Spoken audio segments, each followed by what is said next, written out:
الحكم يترك مبدأ أفضلية مواصلة اللعب على الجهة اليمنى. توزيع على الهدف الأول. توزيع والهدف الأول.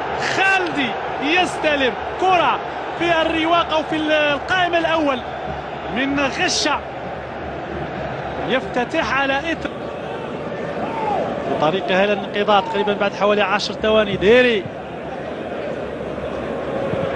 خالدي داخل منطقة عملية